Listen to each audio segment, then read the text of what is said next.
Here in Clovis, California, we just finished installing a faucet. This is a direct replacement from Moen, so the faucet had failed and fallen into pieces, and so they just sent out a brand new faucet, which was kind of them. They got it here in time, so we installed it today. This is the faucet, has the integrated supply line, so you can see one of the supply lines sitting right here. This guy loops over into the hot side, and you can see a brass T right there, so ties in right there. The others aren't ours. The little jumper that goes up to the valve, that's not ours. Dishwasher hose, that's not ours, but we tied that in right there, and like I say, it's integrated into the faucet. Cold side, a little harder to see. It's back over there. They've got one of the John Guest type angle stop adapters, the little white and blue, and that comes over to our RO system. That's not ours. So all we did is that pointed connection on the back side where the nut is, the braided supply line, that's ours. So the valve's not ours, the white and blue John Guest not ours, but that's ours, so it goes up. Of course, we got the weight on the hose, and it's tied in right here. You can see the little clip right there tied in, and then of course from this point you can probably even see the mounting system in there.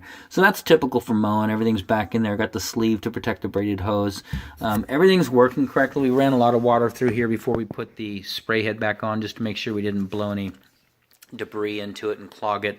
So it's working correctly. As far as the functionality, it looks like this pulls out quite a bit, so you have a good throw. There's no conflict with the, it appears to be no conflict with the weight that sits down there. You can see it behind the tank. Sometimes you go to pull it up and it catches on an angle stop. There's nothing you can do about that just because of the placement of all the plumbing. But anyway, so this faucet's working great, hot and cold.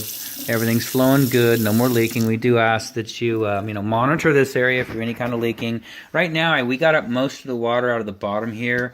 Looks like you might have something going on with this P-trap. Could be. We'll take a look at that in a minute, tighten it up if we need to. Not our work, but we'll look at it anyways. As long as this bucket down here stays dry, you're good. But do monitor this for any weeping, leaking, spraying, bursting.